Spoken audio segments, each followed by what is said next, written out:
My mom wants us to split. If you can give her a grandchild, all right, sure. But I'm pregnant, though. Huh? Oh, right, let me introduce myself. I'm Anna, a housewife in my 30s. I live with my husband, who works as a salaried employee. We met when I was working at a food-related company. I was drawn to him because of his occasional charming smile during our many business discussions.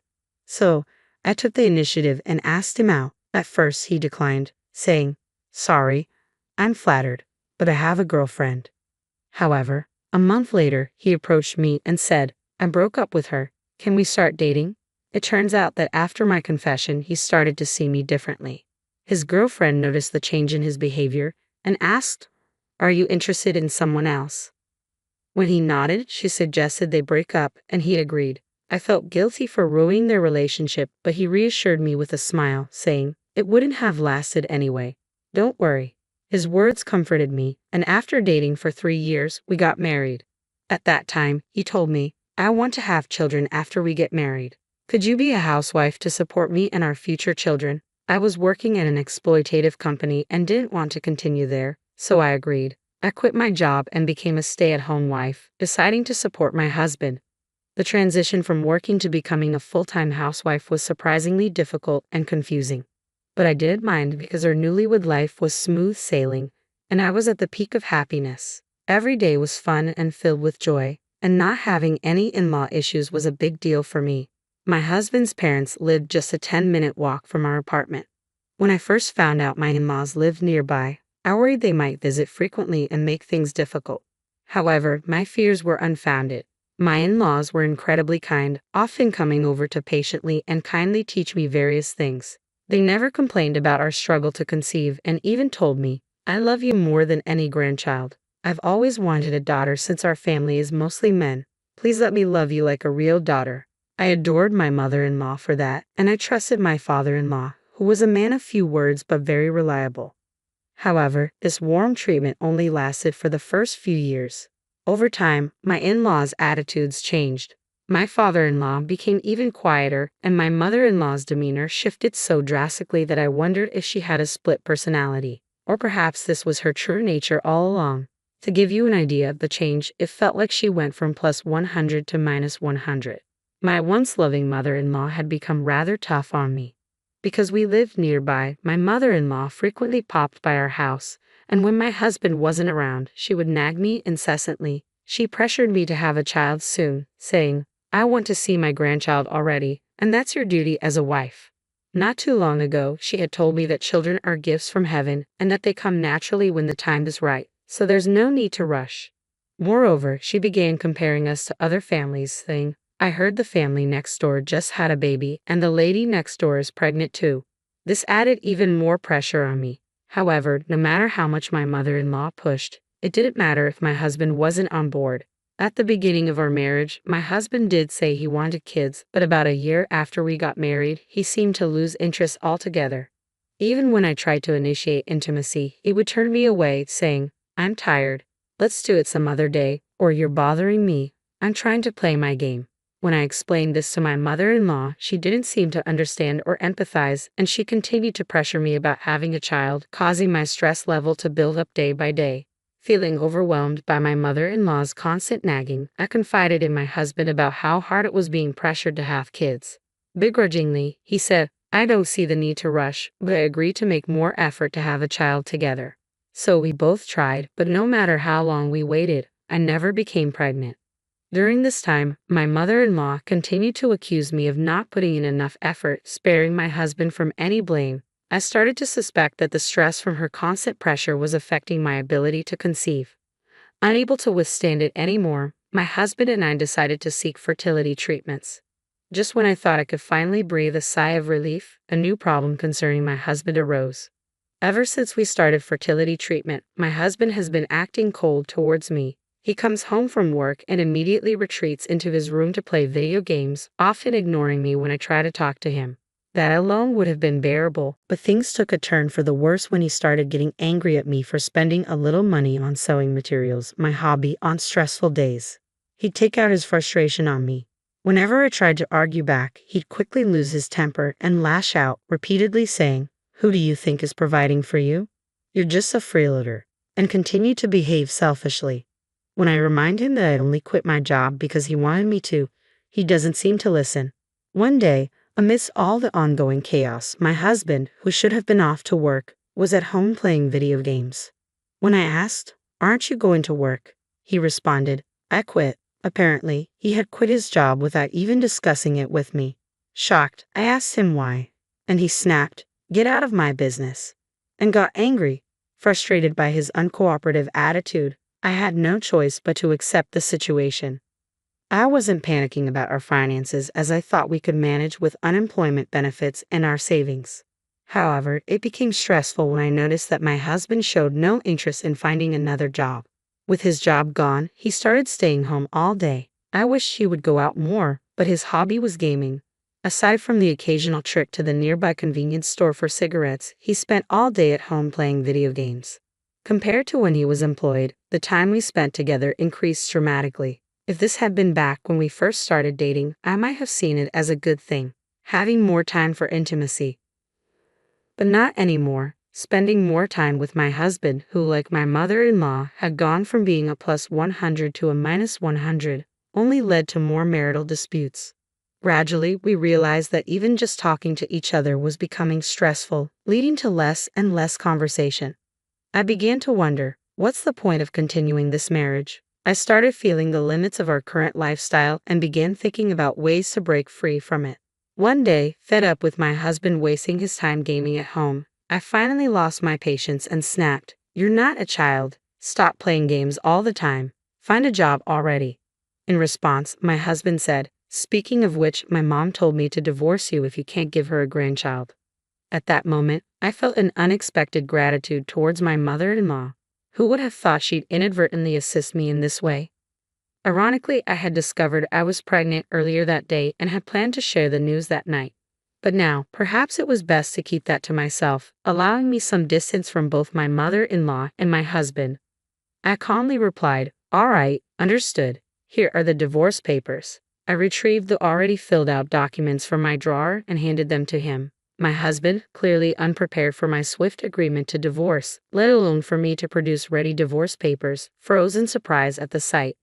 His usual air of condescension vanished. He was completely taken aback.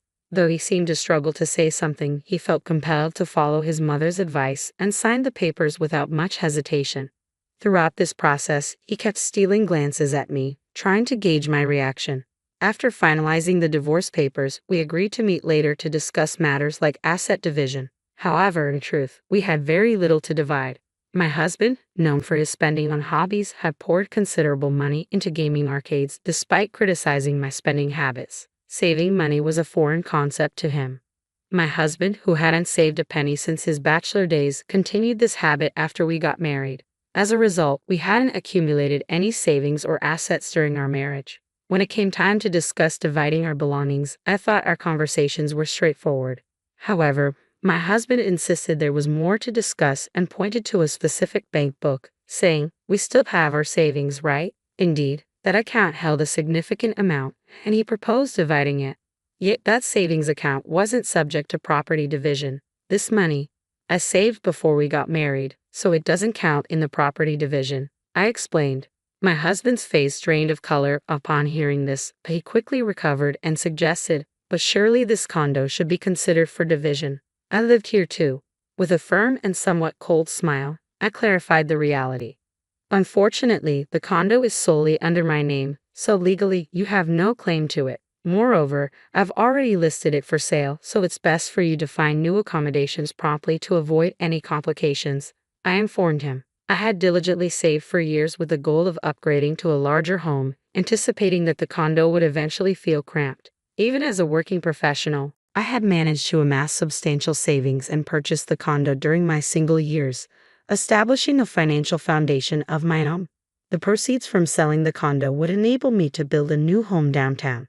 Naturally, these assets were acquired before our marriage and were not subject to division. Though my husband may have assumed otherwise, he was mistaken in his expectations. Upon learning that he wouldn't have a claim in the property division, my husband was visibly stunned. Despite our attempts to continue the conversation, he remained in a daze. With nothing more to discuss, our dialogue quickly came to an end. We proceeded to file the divorce papers, and our separation was finalized without complications. A few months later, I relocated to my parents' home where I received their unwavering support during the safe delivery of a healthy baby boy. I named him Richard, a name that signifies strength and ambition. Now, I spend each day cherishing moments with my beloved child and supportive parents. Naturally, I haven't informed my ex-husband. Should he discover the news, I can only imagine my former mother-in-law storming in, demanding, "Where's my grandchild?" After being evicted from the condo, my ex-husband returned to his parents' home, but the speed of our divorce left him reeling.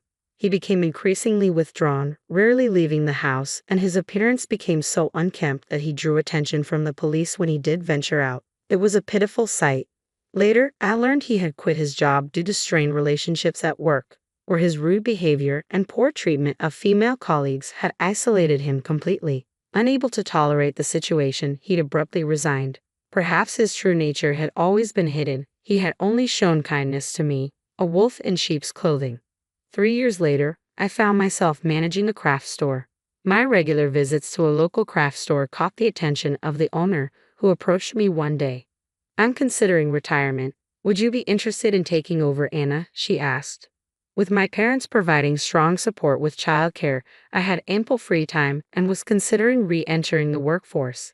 Declining would mean the store's closure, inconveniencing many loyal customers. So, after careful consideration, I decided to take on the responsibility of running the store. Today, while serving my occasional regular customers, I was surprised by unexpected visitors. My former mother-in-law and ex-husband. "This shop suits you quite well, doesn't it?" they commented casually. "Sure, Mom. Look, this fabric would look great on you," my ex-husband added, attempting to be congenial. Annoyed by their transparent flattery, I cut to the chase and asked, "So, what brings you here?"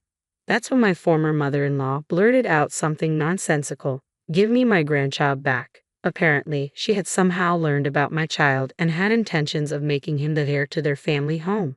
"You were already pregnant when I brought up divorce. Why didn't you tell me?" "I wouldn't have agreed to divorce," accused my ex-husband. "I wanted the divorce, obviously. If you had known I was pregnant, you would have done anything to stop it," I retorted sharply to my ex-husband and former mother-in-law. Then my former mother-in-law continued her nonsense. "So, are you going to give me my grandchild or not?" "I want to be with my grandchild as soon as possible. You've had him for 3 years now. It's my turn."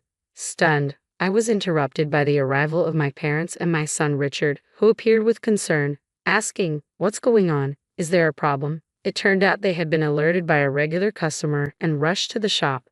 Then, as Richard held hands with my parents, my former mother-in-law exclaimed, "Oh, how adorable. He looks just like my son did as a child." "Look, I'm your grandma." She attempted to approach Richard, but before I could intervene, Richard firmly declared, "I only have one grandma," and clung tightly to my mother's side. Sensing tension, my mother calmly suggested to my former mother-in-law, "Under the circumstances, it might be best if you leave." Ignoring her, my ex-husband demanded, "Just hand over the kid," as he tried to forcefully snatch Richard away from my parents. Stepping in front of him to protect Richard, I was easily brushed aside due to my smaller stature. "Richard, be careful." With my ex-husband just inches away from grabbing him, a sudden movement caught us all by surprise. "What?" Looking up, I saw my father, who had executed a flawless over-the-shoulder throw. It turned out my father had been a police officer and had competed in national judo championships during his youth. My ex-husband, unaware of this background, was left speechless from the pain, staring at my father with a mix of astonishment and helplessness. "Well then, if you plan on causing any more trouble for my children or grandchild, we may have to involve the authorities." "What will it be?" my father asked firmly, displaying his police badge to my former mother-in-law. Caught off guard, she paled and hastily grabbed my ex-husband's hand before fleeing. Since that day, I've had no contact with either of them, nor do I care to know their whereabouts. A few years later, inspired by my father's bravery, Richard expressed his desire to follow in his footsteps and become a police officer. "When I grow up, I'm going to be a cop too, and I'll protect you," he declared. Now, he's dedicated to his studies with a focus on achieving his goal. Under my father's mentorship, Richard practices judo and has gained recognition among his peers for his skill. As for me, I'll continue to support and watch over my beloved son as he grows.